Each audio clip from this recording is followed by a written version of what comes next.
اللہ رب العزت نے ارشاد فرمایا وَرَفَعْنَا لَكَ ذِكْرَكَ، اور اے محبوب صلی اللہ علیہ وسلم ہم نے آپ کے لیے آپ کے ذکر کو بلند کر دیا۔ اس کی تشریح میں صاحب تفسیر سراۃ الجنان نے لکھا کہ حضور اقدس صلی اللہ تعالی علیہ وآلہ وسلم کے ذکر کی بلندی یہ ہے کہ اللہ تعالیٰ کے ذکر کے ساتھ آپ صلی اللہ علیہ وسلم کا ذکر کیا جاتا ہے۔ اذان ہو، اقامت ہو، نماز ہو، تشہد، خطبہ ہو، کثیر مقامات ہیں جہاں اللہ کے نام کے ساتھ اس کے محبوب صلی اللہ تعالی علیہ وآلہ وسلم کا نام ذکر کیا جائے۔ اور عاشقوں کے امام الشاہ امام احمد رضا فاضل بریلوی، انہوں نے ایک بڑا خوب جملہ لکھا اس آیہ مقدسہ کی تفسیر میں۔ ارشاد ہوتا ہے، اے محبوب ہمارے، اے محبوب ہمارے، ہم نے تمہارے لیے تمہارا ذکر بلند کیا کہ جہاں ہماری یاد ہوگی تمہارا بھی چرچا ہوگا، اور ایمان بے تمہاری یاد کے ہرگز پورا نہ ہوگا۔ آسمانوں کے طبقے، زمینوں کے پردے تمہارے نام نامی سے گونجیں گے، مؤذن اذانوں اور خطیب خطبوں اور ذاکرین اپنی مجالس اور واعظین اپنے منابر پر ہمارے ذکر کے ساتھ تمہاری یاد کریں گے۔ اشجار، احجار، آہو سوسمار، ہرن و گوہ، پوری حدیث ہے، ہرن کے حوالے سے اور گوہ کے حوالے سے پڑھیں گے انشاءاللہ۔ کہا اشجار و احجار، اشجار شجر کی جمع، احجار حجر کی جمع، کہ یہ جو حجر پتھر جو ہوتا ہے، اشجار و احجار، آہو سوسمار، جاندار اور اطفال جو بچے ہیں، یہ سارے کے سارے جہاں ہماری توحید کا ذکر کریں گے وہاں تمہارا تذکرہ بھی کریں گے۔ پوری ایک طویل ایک تحریر ہے جو سیدی اعلیٰ حضرت نے یہاں پر لکھی۔ کسی بھی شخصیت کے حوالے سے جب آغاز ہوتا ہے تو ابتدائے کلام میں جو سب سے اہم بات ہے، جس ہستی کا ہم کلمہ پڑھتے ہیں، جسے اپنا رسول، راہبر، رہنما مانتے ہیں، اللہ تعالیٰ نے فرمایا وَرَفَعْنَا لَكَ ذِكْرَكَ، جا بجا پورے قرآن کریم میں اپنے محبوب کا تذکرہ فرمایا۔ اور آپ جانتے ہیں کہ جہاں محبت جتنی زیادہ ہو وہاں حساسیت بھی اتنی زیادہ ہو جاتی ہے۔ صحیح بخاری کے اندر رسول اللہ صلی اللہ علیہ وسلم کا جو حسب نامہ درج ہے، امام بخاری نے جسے روایت کیا وہ اس وقت آپ کے سامنے ہے۔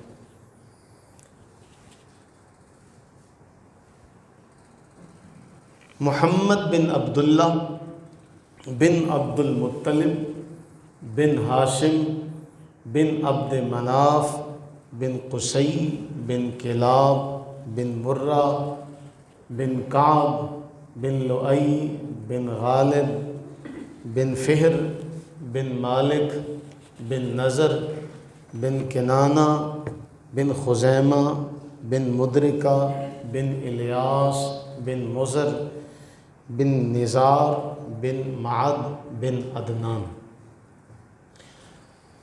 یہ وہ الفاظ ہیں جہاں تک روایات میں آتا ہے کہ خود رسول اللہ صلی اللہ علیہ وسلم نے اپنا شجرہ نسب یہیں تک ارشاد فرمایا۔ اس سے آگے اللہ کے نبی علیہ الصلوۃ والتسلیم نے بیان نہیں فرمایا، ایک بات۔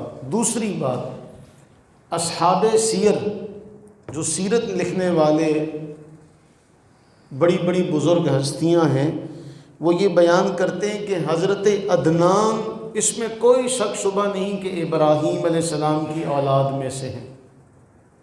کس کی اولاد میں سے ہیں؟ لیکن رسول اللہ صلی اللہ علیہ وسلم نے اپنا سلسلہ نسب حضرت عدنان تک بتایا، اور یہ سارے کے سارے وہ لوگ ہیں جو پوری کی پوری مکہ کی تاریخ میں وہاں کا ہر فرد ان کے بارے میں جانتا۔ عرب کے معاشرے میں یہ کوئی اجنبی اور غیر مانوس نام نہیں ہے، پورا عرب ان ناموں کو جانتا ہے، ان ناموں سے واقف ہے، ان ہستیوں کے کارناموں سے واقف ہے۔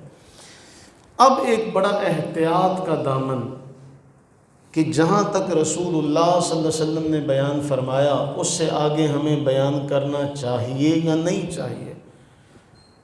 محبت کا تقاضا یہی ہے، اور بعض سیرت کی کتابوں میں پورا حضرت آدم علیہ السلام تک سلسلہ نسب ملتا ہے، لیکن میرے عزیزو، جس کے بارے میں ہمیں کوئی بھی معمولی سا بھی شک شبہ ہو، اس کو ہم بڑے یقین کے ساتھ یاد کریں، اور اس میں کوئی کمی کجی رہ جائے تو پھر ہمیں اس سے پرہیز کرنا چاہیے۔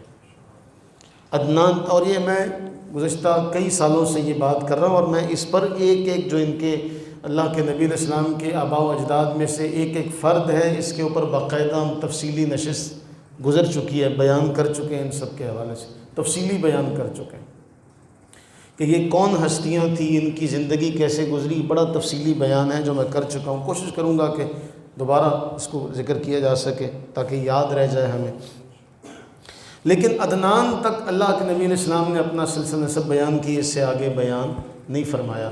اگر ہمارے ایک پروفیسر صاحب ہیں، انہوں نے مجھے وہ پورا سلسلہ نسب، شجرہ نسب لکھا ہوا دکھایا، تو میں نے ان سے کہا کہ آپ عدنان تک تو وہی پڑھیں جو اللہ کے نبی علیہ السلام نے پڑھا۔ عدنان سے آگے آپ یوں کہہ لیں بن فلاں بن فلاں بن فلاں بن اسماعیل بن ابراہیم، آگے بن فلاں بن فلاں، اور پھر آدم علیہ السلام۔ کم از کم اس میں یہ تو نہیں ہوگا کہ ہم نے وہ نام شامل کر دیے۔ جس طرح ایک جملہ ہے ہمارے یہاں کہا جاتا ہے، ہمارے علماء بیان کرتے ہیں، جب آپ نے یہ جملہ کہنا ہو نا، دنیا میں کتنے پیغمبر آئے؟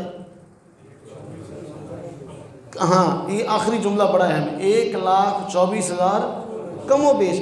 یہ کم و بیش کا جو جملہ ہے یہ بہت بڑے معاملے سے بچاتا ایسے ہے، کسی نبی کا انکار کفر ہے، اور کسی غیر نبی کو نبی مان لینا کفر ہے، نہ کسی کی نبوت کا اقرار جو نبی نہ ہو، اور جو منصب نبوت پر بیٹھا ہو اس کی نبوت کا انکار، یہ دونوں باتیں کفریاں ہیں کہ غیر نبی کو نبی مان لینا اور نبی کو نبوت کے دائرے سے اپنے تئیں آپ اسے شمار ہی نہ کریں۔ تو آپ یہ کہہ دیتے ہیں 1,24,000 انبیاء کم و بیش، کم یا زیادہ، تو وہ جو تلوار لٹک رہی تھی وہ ختم ہو جاتی ہے۔ تو جہاں ہمیں شک شبہ پڑ جائے اس سے ہمیں بچنا چاہیے۔ اچھا، میں کوشش کروں گا کہ گروپ میں جہاں ہم اپنا بیان شیئر کرتے ہیں اس میں اتنا سلسلہ نسب جو ہے وہ بھیج دیا جائے، تاکہ یہ سارے کا سارا یہاں تک یاد ہو جائے جہاں تک ہمارے نبی نے بتایا۔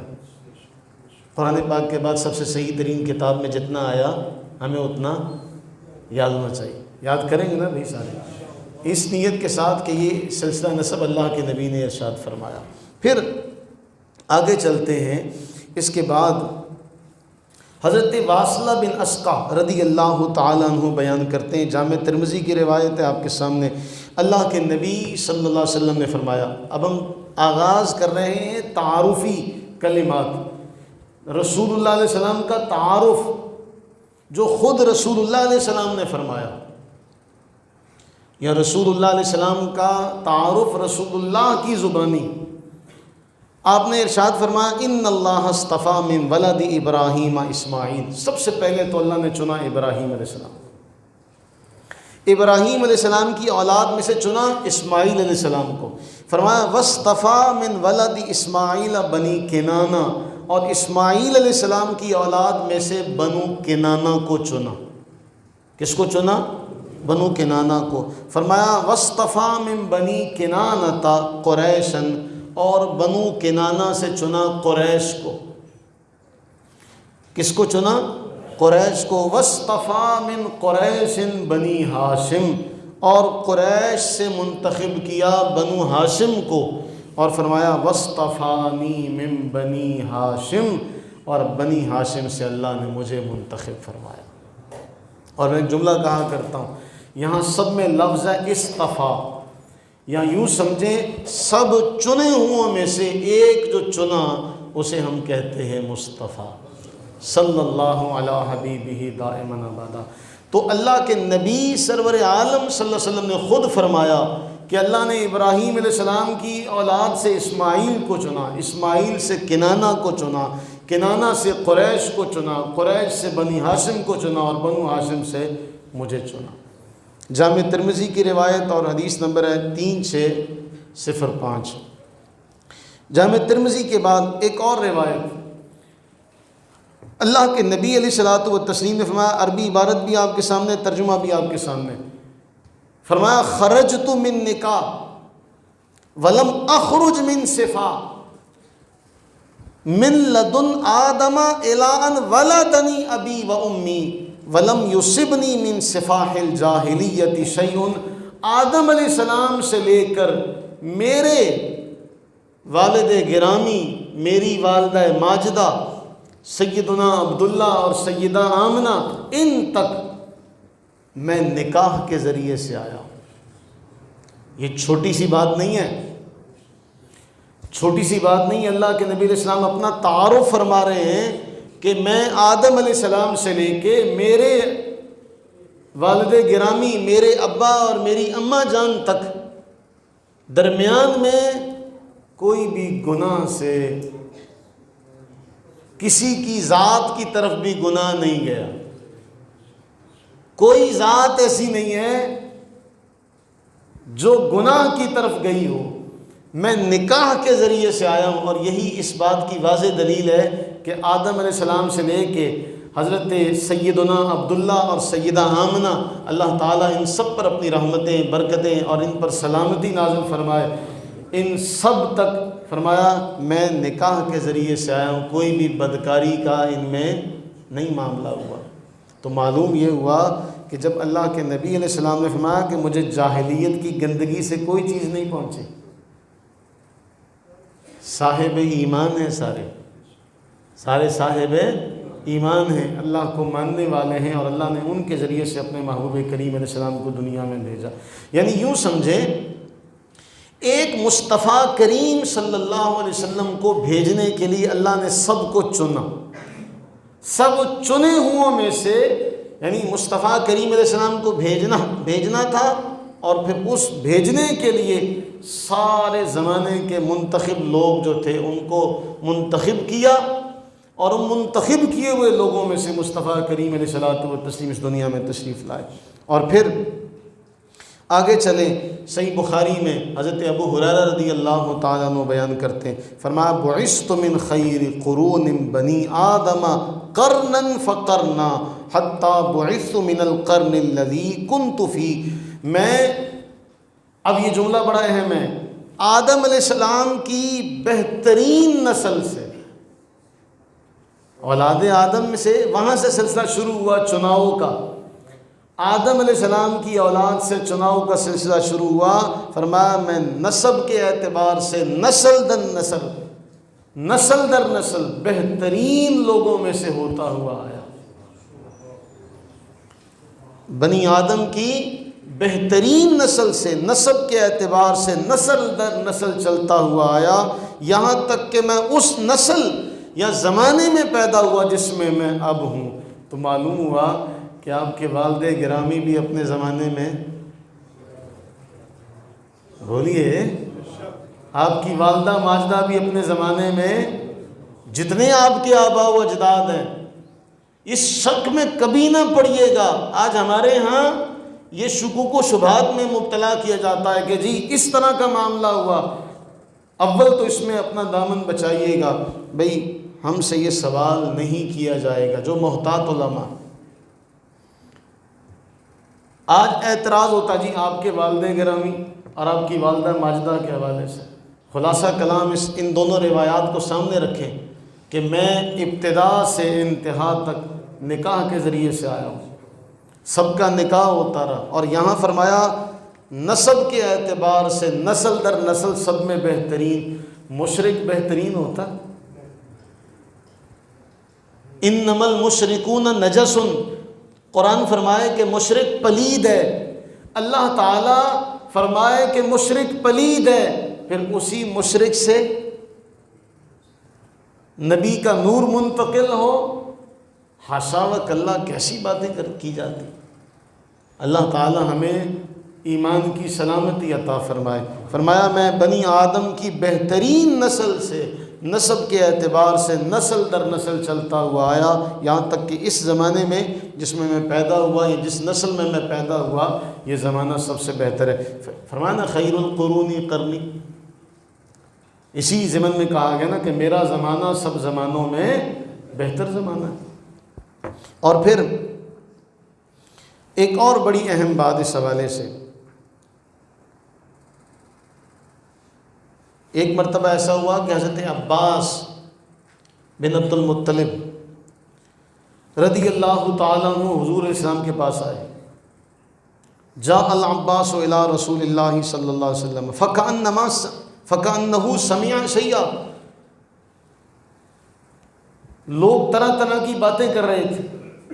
آپ جانتے ہیں کفار قریش، انہوں نے کوئی بھی معاملہ ہاتھ سے جانے نہیں دیا، ہر اوچھا ہتھ کنڈا استعمال کیا، برائی کے جتنے ذرائع تھے سب انہوں نے استعمال کیے۔ اب کچھ باتیں جب آپ تک پہنچیں، میں نے یہ روایت ہے، اس کا ترجمہ بھی ساتھ ساتھ تاکہ آپ کو سننے میں مزہ اور لطف آئے۔ فرمایا کچھ باتیں اللہ کے نبی علیہ السلام تک پہنچی کہ بعض لوگ ایسا کہتے ہیں۔ ہوا کیا؟ فقام النبی صلی اللہ علیہ وسلم علی المنبر، اللہ کے نبی علیہ السلام کہاں کھڑے ہوئے؟ منبر پر۔ فقالو، فرمایا لوگو من انا، میں کون ہوں؟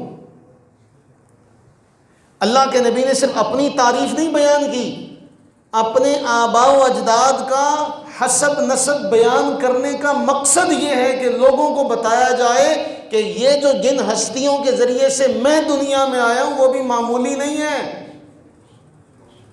ان کے ایمان پر اگر کوئی بات کرتا ہے تو وہ یہ سوچے کہ رسول اللہ علیہ السلام منبر پر ان لوگوں کا تذکرہ کر سکتے ہیں جو ایمان کی دولت سے خالی ہوں۔ ایسا ہو سکتا؟ فرمایا من انا، میں کون ہوں؟ انہوں نے کہا انت رسول اللہ علیہ السلام، آپ اللہ کے رسول ہیں، آپ پر سلام ہو۔ اب اس کے بعد فرمایا نہیں، اس حوالے سے نہیں پوچھا، اس حوالے سے نہیں پوچھا۔ اب رسول اللہ علیہ السلام نے اپنا تعارف فرمایا آپ کے سامنے۔ فرمایا انا محمد بن عبد اللہ بن عبد المطلب، میں محمد بن عبداللہ بن عبد المطلب ہوں۔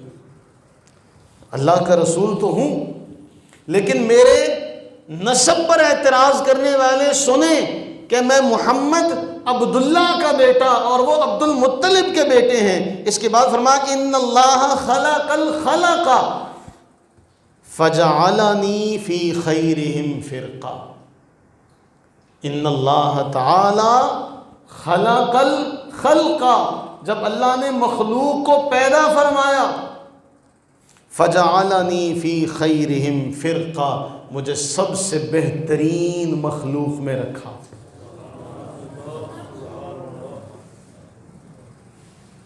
تو یہ نور ازلی پیچھے سے آ رہا ہے نا، یہ تو پھر پیچھے سے آ رہا ہے۔ کہا نہیں، سوال نہیں کیا تھا کہ یا رسول اللہ صلی اللہ علیہ وسلم آپ نبی کب بنے؟ تو فرمایا میں اس وقت بھی نبی تھا، میں اس وقت بھی نبی تھا، اس وقت بھی سلسلہ نبوت سے سرفراز تھا جب ابھی آدم پیدا بھی نہیں ہوئے تھے، مٹی گندی ہوئی تھی، ابھی روح اور مٹی کے درمیان ابھی ان کا جشن خاکی خمیر کی صورت میں تھا، میں اس وقت بھی نبی تھا۔ اب اندازہ کریں، ابو البشر تو بن رہے ہیں، ابو البشر کا تو خمیر تیار ہو رہا ہے، ہم سب کے آقا و مولا اس وقت بھی تو تھے، تو نبی تھے نا۔ آپ کا وجود اس وقت موجود ہے تبھی نبی ہے نا۔ اگر آپ کا اس وقت وجود ہی نہیں ہے، اور پھر علامہ جلال الدین سیوطی رحمہ اللہ نے بڑا کمال کا نقطہ یہاں پہ لکھا، کہا اللہ کے علم کی بات نہیں ہو رہی، اللہ کے علم میں اور آپ بھی تھے۔ اگر یہ بات ہو کہ بھی اللہ کے علم میں نبی تھا، اس کا یہ معنی نہیں ہے اگر اللہ کے علم میں نبی ہوتے تو پھر اللہ کے علم میں تو میں اور آپ اور ہم سب کی اولادیں بھی لکھی ہوئی، پھر اس میں فضیلت کا معیار کہاں باقی رہ جاتا؟ یہ اللہ کے علم والی بات نہیں ہے، فرمایا میں اس وقت بھی نبی تھا۔ اب یہاں ان اللہ خلق الخلق، جب اللہ نے مخلوق کو پیدا کیا، فجعلنی فی خیرہم فرقہ، اب بھیجنا تو ہے نا، بھیجنا تو انسانوں میں ہے، انسانوں میں بھیجنے سے پہلے سارے انبیاء سے وعدہ لیا جا رہا ہے۔ وَإِذْ أَخَذَ اللَّهُ مِيثَاقَ النَّبِيِّينَ، جب اللہ نے انبیاء سے وعدہ لیا تمہیں کتاب و حکمت ملے گی، پھر میرا رسول تم میں آئے، لَتُؤْمِنُنَّ بِهِ وَلَتَنْصُرُنَّ، ابھی دنیا بنی نہیں، نسل انسانی کا آغاز نہیں ہوا، دنیا میں آیا کوئی نہیں، ابھی آدم علیہ السلام بھی دنیا میں تشریف نہیں لائے، انبیاء سے وعدہ لیا جا رہا ہے اگر میرا محبوب آئے گا، میرا محبوب جب آئے، لَتُؤْمِنُنَّ بِهِ وَلَتَنْصُرُنَّ، اس پر ایمان بھی لانا، ضرور بالضرور اس پر ایمان لانا، اور ضرور بالضرور اس کی مدد کرنا، اتنا واضح معاہدہ۔ تو فرمایا جب مخلوق کو پیدا کیا سب سے بہترین مخلوق میں رکھا، ثم جعلہم فرقتین فجعلنی فی خیرہم فرقہ، جب وہ فرقوں میں تقسیم ہوئے تو بہترین فرقے میں مجھے رکھا۔ ثم جعلہم قبائل، جب وہ قبائل میں بٹ گئے، فجعلنی فی خیرہم قبیلہ، مجھے سب سے بہترین قبیلے میں رکھا، مجھے سب سے بہترین قبیلے میں رکھا۔ ثم جعلہم بیوتا، اور پھر جب ان کے گھرانے بنے، فجعلنی فی خیرہم بیتا وخیرہم نفسا، جب ان کے گھرانے بنائے گئے سب سے بہترین گھرانے میں مجھے رکھا۔ تو عبداللہ کا گھرانہ، عبد المطلب کا گھرانہ اب اپنے زمانے میں سب سے بہترین ہے۔ عبداللہ عبد المطلب کے ذریعے آئے اور عبداللہ کے ذریعے رسول اللہ علیہ السلام آئے، فرمایا جب گھرانے بنائے تو سب سے بہترین گھرانے میں مجھے رکھا۔ ایسے تو نہیں فرمایا میں گھرانے کے اعتبار سے بھی، گھرانے کے اعتبار ہے، میں اکیلا ہی نہیں، میں گھرانے کے اعتبار سے، شخصیت کے اعتبار سے بہترین ہوں۔ آج کوئی بھی بڑا ہوگا تو وہ صرف وہ ایک ہی ہوگا نا، وہ ایک ہی ہوگا۔ اب اللہ کے نبی علیہ السلام یہ کیوں فرما رہے ہیں بار بار، اور کیوں اپنے آباء و اجداد کا تذکرہ کر رہے ہیں، کیوں ان کے حوالے سے فرما رہے ہیں؟ سیدہ ام عائشہ صدیقہ رضی اللہ تعالیٰ عنہ فرماتی ہیں، ان جبریل علیہ السلام، حضرت سیدنا جبریل علیہ السلام وہ فرمانے لگے، قلبت مشارق الارض ومغاربها فلم اجد رجلا افضل من محمد صلی اللہ علیہ وسلم ولم ارى بیتا افضل من بیت بنی ہاشم، میں نے زمین کے اطراف و اکناف، قلبت مشارق الارض ومغاربها، میں نے زمین کے مشارق و مغارب کو کھنگالا۔ فرشتوں کے سردار وہ فرماتے ہیں کہ جب میں نے زمین کے اطراف و اکناف کو اور گوشہ گوشہ جب چھان مارا، فلم اجد رجلا افضل من محمد، مجھے محمد صلی اللہ علیہ وسلم سے افضل کوئی ایک بھی نہ ملا۔ یہ کہتے ہیں وہ جی یہ لا یمکن الثناء کما کان حقہ بعد از خدا بزرگ توئی، قصہ مختصر، وہ کیا ہے یہی تو ہے کہ جبریل کہہ رہے ہیں اطراف و اکناف زمین کے مشارق و مغارب کو کھنگالا، اور سب سے افضل اگر کوئی ملے تو رسول اللہ علیہ السلام ملے۔ پھر فرمایا وَلَمْ أَرَ بَيْتًا افضل من بیت بنی ہاشم، اور میں نے بنو ہاشم کے گھر سے بڑھ کر بہتر گھر کسی کا نہیں دیکھا۔ اچھا، اب یہاں ایک اور بات بھی ضمن کرتا چلوں، یہ جو ہے نا لا اقسم بہذا البلد وانت حل بہذا البلد، اس کی تشریح اور تفسیر بڑی پڑھنے والی ہے۔ اللہ فرما رہے ہیں کہ محبوب اس شہر کی قسم، اس شہر کی قسم جہاں آپ کی ذات اقدس موجود ہے۔ اب جہاں جہاں رسول اللہ علیہ السلام کی ذات جاتی جائے گی وہ جگہ خود بخود مقدس ہوتی جائے گی، اور اس کی قسم جو ہے اللہ کی وہ اس جگہ کی طرف اس کی اضافت ہوتی جائے گی۔ آپ مکہ میں ہوں قسم کی اضافت مکہ کی طرف، آپ پہاڑ پر ہوں قسم کی اضافت نسبت پہاڑ کی طرف، آپ مدینہ منورہ میں ہوں تو قسم کی نسبت مدینہ کی طرف۔ اور وہ ٹکڑا جس ٹکڑے کی اللہ قسم اٹھائے، اس ٹکڑے میں آپ کے ساتھ 2 شہزادے بھی آرام کر رہے ہیں۔ نعرہ تکبیر، نعرہ رسالت، اس حق چاہ رہا اس زمین کے اس ٹکڑے پر وہ 2 شہزادے، وہ 2 وزیر بھی آرام فرما ہیں آپ علیہ الصلوۃ والتسلیم کے ساتھ۔ ان کا نام سن کے کئیوں کا ہاضمہ خراب ہو جاتا ہے نا۔ کئی ہمارے میں سے بھی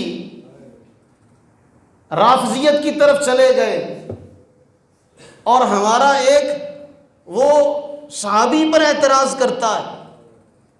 اللہ تعالیٰ ایسوں کو ہدایت نصیب فرمائے، اگر یہ ہدایت کے قابل نہیں تو اللہ انہیں غارت فرمائے۔ تو جو اللہ کے نبی نے فرمایا کیا میں سب سے بہترین گھرانے کے اعتبار سے، اور جبریل امین نے فرمایا میں نے اطراف و اکناف میں دیکھ لیا، سب سے بہتر آپ کو پایا، نہ آپ کے گھرانے سے افضل کسی کا گھرانہ، نہ آپ کے گھرانے سے افضل کسی کا گھرانہ۔ تو اگر آپ کی حیات طیبہ میں یہ معمول ہے اور یہ بات ہے، تو پھر آپ کے اس دنیا سے رخصت ہو جانے کے بعد جس جگہ آپ آرام فرما ہیں، آپ کا جسد اطہر جہاں موجود ہے، پھر اس جگہ سے افضل کوئی جگہ، کیونکہ قسم اب وہاں کی ہے، قسم اب اس زمین کے ٹکڑے کی طرف ہے کہ محبوب اس شہر کی قسم جس میں آپ ہیں، جس میں آپ موجود ہیں۔ ایسے تو نہیں کہا تھا اسی کی ترجمانی کرتے ہوئے کہ آفاقہا گردیدام مہر بتاں ورزیدام بسیار خوباں دیدام لیکن تو چیزیں دیگری۔ ایسے تو نہیں کہا تھا، یہ اسی شعر کا ترجمہ ہے نا، کہ حضرت جبریل امین نے کیا کہا کہ میں قلبت مشارق الارض و مغاربہا، میں نے زمین کے مشارق و مغارب کو دیکھا۔ اب یہاں سلسلہ روک کر، ویسے تو وہ ایسے ہی تو نہیں کہا تھا جو اشعار تھے، چلیں اب اس کا وقت نہیں ہے، نہیں تو دل تھا بڑا آج کہ وہ اشعار پڑھتے۔ بہرحال وہ کہتے ہیں بندہ تدبیر کرتا ہے تقدیر مسکراتی ہے۔ اچھا، آخری بات سمیٹتے ہوئے، آپ نے اس بات پہ غور کیا، عام سادہ سے ہماری زبان میں مکے کا سب سے بڑا چودھری عبد المطلب، ہماری زبان میں مکے کا سب سے بڑا چودھری، اور حضرت عبداللہ بھی مکے کے، رسول اللہ علیہ السلام بھی پوری دنیا کے، صرف مکے کے نہیں۔ آج یہ کہتے نہیں جی وہ ان کی غربت کا بیان کیا جاتا ہے، اور اس پر میں تفصیلی بیان کر چکا ہوں۔ اب اللہ کے نبی سرور عالم صلی اللہ علیہ وسلم کے حوالے سے یہ کیوں ہے کہ آپ نے خود اپنے نسب کو بیان کیا، بڑی اہم بات ہے مبلغ کے لیے۔ عربوں کا مزاج اور رواج ہے، ساری تحریر آپ کے سامنے لکھی ہوئی ہے۔ یہ دکتور مہدی رزق اللہ ہیں، عرب کے ایک مشہور عالم ہیں، ان کی لکھی ہوئی کتاب ہے سیرت النبویہ، اس میں انہوں نے یہ جملہ لکھا کہتے ہیں عربوں کا مزاج اور رواج یہ تھا کہ وہ کسی ایسے شخص کی بات نہیں سنتے تھے جو اعلیٰ نسب کا حامل نہ ہو. جو اعلیٰ نسب کا حامل نہ ہو وہ اس کی بات نہیں سنتے تھے. اللہ کی حکمت کا تقاضا یہ ہے کہ اللہ نے جو نبی آخر الزمان دنیا میں مبعوث کیا اس کا نسب سب سے اعلیٰ رکھا، اس کا نسب سب سے اعلیٰ رکھا تاکہ دشمنان دین اس معاملے کو ہتھ کنڈا نہ بنا سکے. ایک بات. دوسری بڑی اہم بات، آج ملحدین یہ کہتے پھرتے ہیں کہ جی رسول اللہ علیہ السلام نے عزت کے لیے، کس کے لیے؟ معاشرے میں عزت کے لیے نبوت کا دعویٰ کیا. اور سنو، اللہ کے نبی علیہ السلام تو اعلان نبوت سے پہلے ہی معزز تھے. زمانے میں اعلان نبوت سے پہلے معزز تھے، اور تمہارے قاعدے قانون کے مطابق تو پھر نبوت کا دعویٰ کرنا ہی نہیں چاہیے تھا. ہم تو کہتے ہیں اعلان نبوت، تم کہتے ہو نا دعویٰ نبوت. ہم تو کہتے ہیں آپ نے نبوت کا اعلان 40 سال کی عمر میں کیا. آپ تو اس زمانے میں صادق اور امین کے نام سے مشہور تھے. تو وہ اعلان نبوت کے بعد کیا ہوا تھا؟ پورا کا پورا مکہ دشمن نہیں ہو گیا تھا؟ تو تم یہ کہتے ہو کہ جی انہوں نے عزت کے لیے ایسا کیا تھا، تو ہم یہ کہتے ہیں کہ رسول اللہ علیہ السلام تو فرماتے ہیں میں فلاں کا بیٹا ہوں، میں فلاں کا بیٹا ہوں. اچھا، آپ میں سے کوئی میرے دادا کا نام نہیں جانتا. میں کہوں گی میں فلانے کا پوتا ہوں، میرا یہ کلام ابس ہوگا، بے فائدہ ہوگا. جب آپ جس معاشرے میں آپ کے بزرگوں کو، آپ کے آباء و اجداد کو سارے جانتے ہوں، مثلا حضور سیدی الشاہ امام احمد رضا فاضل بریلوی یا حضور محدث اعظم مولانا سردار صاحب، ان کا بیٹا یا ان کا پوتا تو کہہ سکتا ہے میرا دادا، میں محدث اعظم علیہ رحمہ کا پوتا ہوں. وہ تو یہ کہہ سکتا ہے. کیوں؟ اس کے دادے کو سب جانتے ہیں. تو بتائیے، اللہ کے نبی علیہ السلام نے فرمایا بلا تشبیہ اور بلا تمثیل کہ لوگوں میں عبداللہ کا لخت جگر ہوں، لوگوں میں عبد المطلب کا پوتا ہوں. یہ بتانے کا مقصد یہ ہے کہ لوگ جانتے ہیں کہ عبد المطلب کون ہے. تو معزز تو پہلے ہی تھے.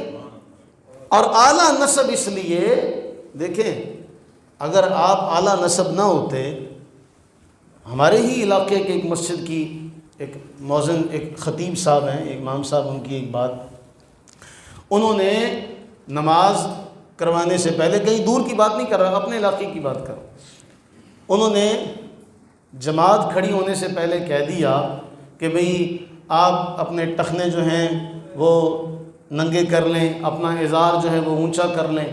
اس طرح کی انہوں نے بات کہی اور اس کے بعد نماز پڑھا دی. انتظامیہ اکٹھی ہو گئی. جس کے پاس پیسہ ہو اس کو بڑی تکلیف ہوتی ہے نا، مجھے کوئی صحیح بات کی طرف کیوں بلا رہا ہے.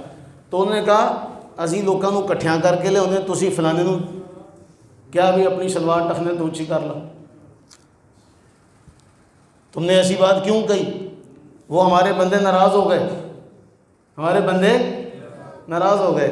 تو ہمارے ہاں تو ماحول اور معمول یہ ہے کہ جو محراب و منبر کا وارث ہے وہ ڈرتے ہوئے بتا ہی نہیں سکتا صحیح بات کو. وہ صحیح بات اگر کہے گا تو کئیوں کے نازک دل پر گراں گزرے گی کہ بھئی ہمیں اس نے کہہ دیا، اس کی تنخواہ، اس کا وظیفہ ہم دیتے ہیں اور یہ ہمیں روکتا ہے. جس معاشرے میں ہماری رہبری اور رہنمائی کرنے والا کمزور ہوگا، اس معاشرے میں وہ کبھی بھی برائی کی طرف توجہ بھی نہیں دلا سکے گا.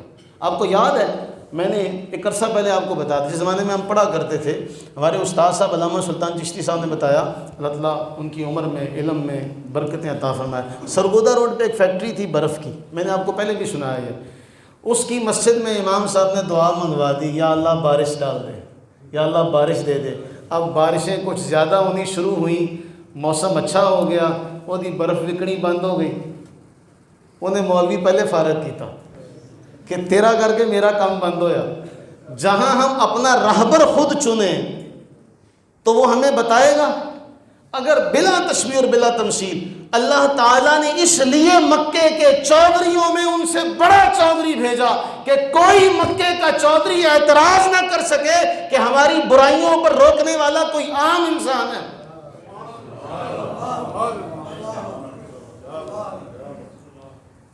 ان چودھریوں کو بتایا کہ تمہارا ہاتھ پکڑ کر گمراہی سے روکنے کے لیے میں نے دنیا کا سب سے بڑا مصطفیٰ چنا ہوا چودھری بھیجا ہے. یہ اپنی الفاظ میں کہہ رہا ہوں کیونکہ ہمارے یہاں یہ ہمارے معاشرے میں ہم لفظ چودھری کی عزت جانتے ہیں. تو فرمایا اللہ نے اولاد اسماعیل سے کنانہ کو چنا، کنانہ سے قریش کو چنا، قریش سے بنو ہاشم کو چنا، اور پھر اللہ نے مجھے چنا. سب مصطفیٰوں سے ایک مصطفیٰ. یہ ہے مصطفیٰ کریم سرور عالم صلی اللہ تعالی علیہ وآلہ وبارک وسلم کا وہ تعارف جو خود رسول اللہ علیہ السلام نے معاشرے میں بیان کیا کہ میں فلاں کا بیٹا ہوں، میں فلاں کا پوتا ہوں، مجھے تمہاری عزتوں کے معیار کی ضرورت نہیں، اللہ نے مجھے اس کام کے لیے چنا ہے. اور پھر مکہ کے اندر یہ تصور کریں کہ ابو لہب اتنا بڑا مالدار تھا کہ اس کے پاس کئی کلو سونا تھا، کئی کلو سونا. ہم رات کے درس میں یہ بیان کر چکے ہیں. اس مکہ کے کافر کو جو مالدار ہے، آنکھوں میں آنکھیں ڈال کے اللہ کے نبی نے تعلیم سنائی، اللہ کے ایک ہونے کا پیغام سنایا. جب اس نے کہا تھا تو نے اس لیے ہمیں جمع کیا، اگر مفاہمت ہوتی تبلیغ دین میں اور تم یہ کہتے ہو کہ حضرت عمر فاروق رضی اللہ تعالیٰ عنہ نے آخری وقت اللہ کے نبی کو قلم نہیں دیا اور اللہ کے نبی لکھنا چاہتے تھے، لکھا نہیں. ہم یہ کہتے ہیں کہ آغاز نبوت میں مکہ کے سب سے بڑے رئیس کے سامنے آپ نے اللہ کا پیغام سنایا، اور جب آپ سب کچھ ہیں تو پھر ایک عمر آپ کو روک لے. آج کہتے ہیں وہ جی آخری وقت اللہ کے نبی نے کہا کاغذ قلم لاؤ، عمر نے نہیں لا کے دیا. او بھائی اگر کوئی اللہ کا حکم دینا ہوتا، سنانا ہوتا، ایک عمر تو کیا سارے صحابہ بھی کھڑے ہوتے تو اللہ کے نبی کو روک سکتے تھے؟ حضرت عمر نے کیا عرض کی تھی؟ صحابہ نے یہ عرض کی ہمارے لیے کتاب اللہ کافی ہے، آپ کا اسوہ کافی ہے. معلوم ہوا کہ رسول اللہ علیہ السلام بھی یہی فرمانا چاہتے تھے، رسول اللہ علیہ السلام بھی یہی فرمانا چاہتے تھے. وگرنہ اگر اللہ کی طرف سے کوئی حکم آیا ہوتا تو کیا حضرت عمر فاروق رضی اللہ عنہ کے روکنے سے آپ رک جاتے؟ تو فین لوگوں پر جو آج صحابہ کرام علیہم رضوان کے کردار پر انگلیاں اٹھاتے ہیں اور یہ بھول جاتے ہیں کہ جہاں کردار صحابہ اگر اس پر داغ لگایا جائے گا تو یہ ڈائریکٹ جو ہے وہ رسول اللہ علیہ السلام پر حملہ ہوگا. اللہ تعالی ہمیں اس سے محفوظ و مامون فرمائے، ہمیں اپنی امان عطا فرمائے کہ ہم ایسی باتوں میں، ایسے ہتھ کنڈوں میں آ سکیں.